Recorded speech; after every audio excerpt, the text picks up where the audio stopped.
tous.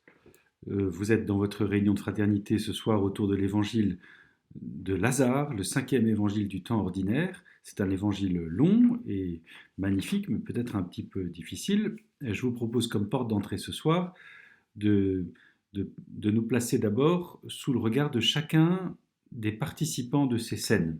C'est un exercice très fructueux à faire quand nous ne savons pas comment aborder un texte, d'essayer de regarder ce que chaque participant dit ou comment il agit ou comment il comprend la scène. Et puis dans un second temps, nous essaierons de comprendre ce qui nous est dit sur le mystère de la mort quelques jours avant la fête de Pâques et de la résurrection du Christ. Donc mettons-nous d'abord à la place des participants. Je vous propose de commencer d'abord par les disciples. Les disciples représentent les proches de Jésus qui mettent leur espoir en lui et qui attendent beaucoup de Jésus.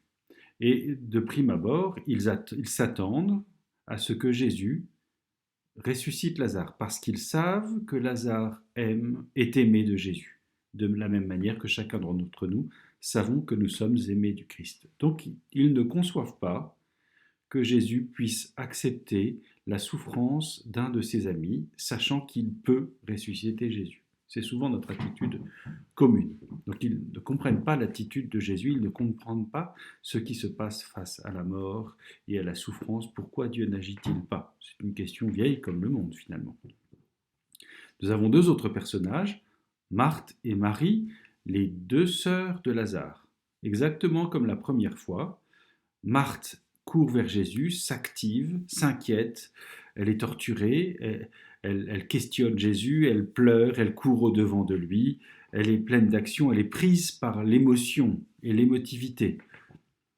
Marie, quant à elle, exactement comme dans la première fois où elle a rencontré Jésus, elle écoute, elle patiente, elle attend Jésus, elle est profondément habitée par la foi. Certes, elle est triste, mais d'une certaine manière, face à Jésus, elle est dans la sérénité. Elle est un exemple extraordinaire de celle qui a contemplé le mystère de Jésus et qui sait que même si elle ne comprend pas par quels moyens, tout ce que Jésus met en œuvre, tout ce que Dieu permet, c'est pour un bien plus grand, y compris le mystère de la mort. Elle sait pourtant que Jésus aurait pu ressusciter Lazare. Mais elle ne se plaint pas, elle ne demande rien. Elle est dans la confiance et l'abandon. Un quatrième personnage, les Juifs qui entourent Jésus, Marthe et Marie.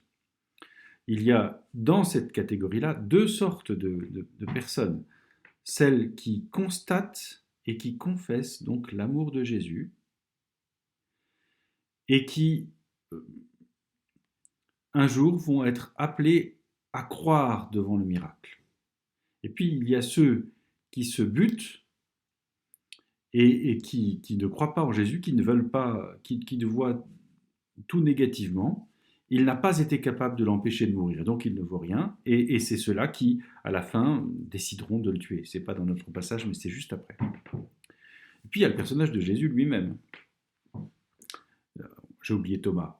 Très important Thomas, parce que je trouve qu'il a une phrase formidable à ce moment-là. Il n'est pas l'incrédule simplement qu'on veut présenter. Il y a Jésus. Jésus, il est celui qui aime Lazare, cela nous est dit. Il frémit intérieurement devant la détresse de Marthe et de Marie et devant celle des Juifs.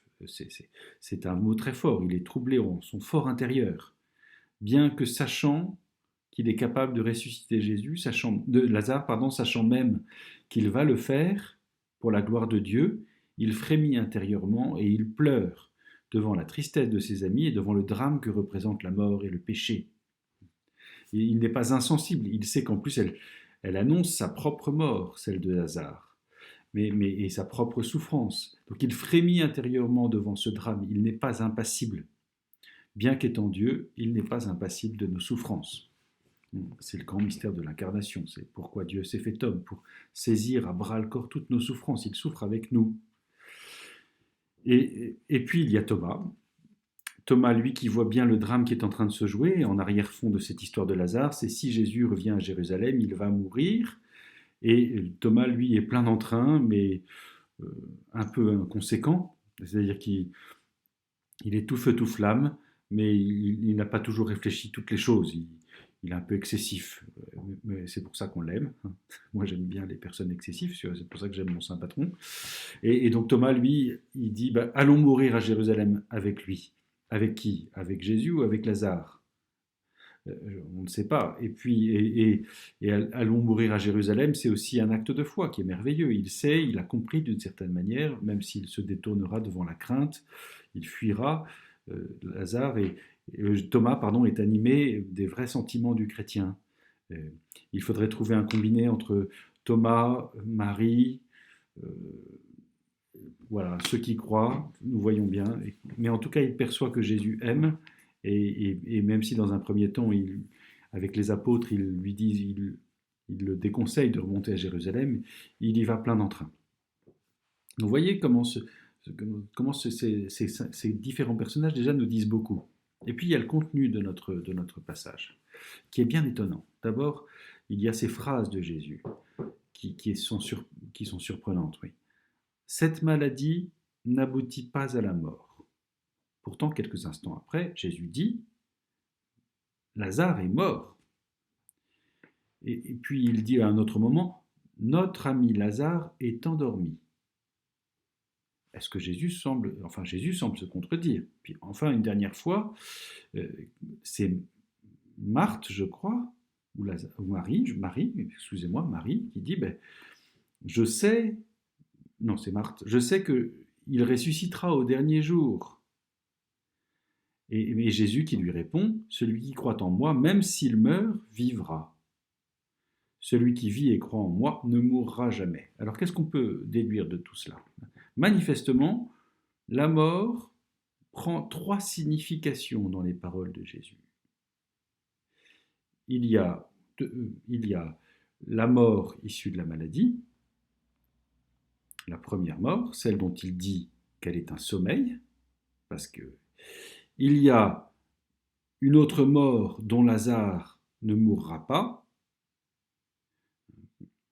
Il y a, j'ai dit 3, mais c'est à 2 que je pensais, et puis il y a une vie, donc, puisque Lazare ne mourra pas de cette mort-là, il a une vie après la première mort, puisqu'il s'est endormi, et à la fin, il y a une résurrection finale. Nous avons ici les fins dernières du chrétien. La mort physique, qui est un drame, qui nous blesse dans notre corps, mais il n'y a pas la mort de l'âme. La vie de l'âme après la mort physique, ou la mort de l'âme, à savoir la damnation, et puis enfin, la résurrection finale. Donc notre Seigneur Jésus est en train de nous expliquer quelque chose de très fort. Notre vie, il y a une vie en nous, qui est la vie de la foi et de la charité, qui elle ne meurt pas.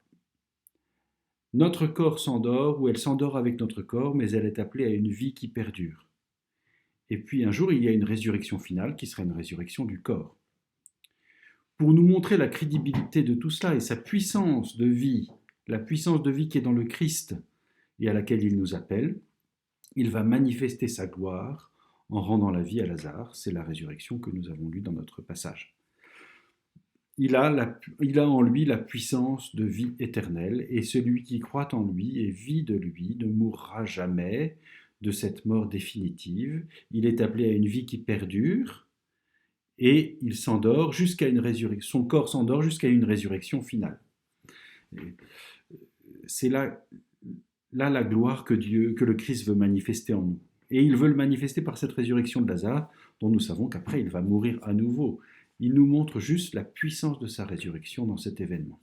Alors, et nous voyons bien, nous sommes tantôt révoltés comme Marthe ou comme certains juifs devant cette mort. Il n'a pas été capable de ressusciter son ami alors qu'il l'aimait, ou devant la mort d'un proche. Et puis il y a la résurrection, la foi de Marie, qui est sereine et qui croit profondément en la puissance de vie de notre Seigneur, parce qu'il confesse avec les disciples l'amour inconditionnel de Dieu pour nous, pour son ami. Nous sommes ses amis et ses serviteurs. J'espère que je n'ai pas été trop confus. Je crois que je l'ai été un petit peu, mais je crois que vous aurez aussi compris la teneur de mon propos. Donc soyons en confiance face aux événements. Le chrétien doit aborder la vie avec une certaine sérénité parce que même face à la mort, s'il est appelé à pleurer profondément devant le drame du péché qui se joue, il est aussi à percevoir la foi à laquelle il est appelé, qui est une vie qui ne meurt pas.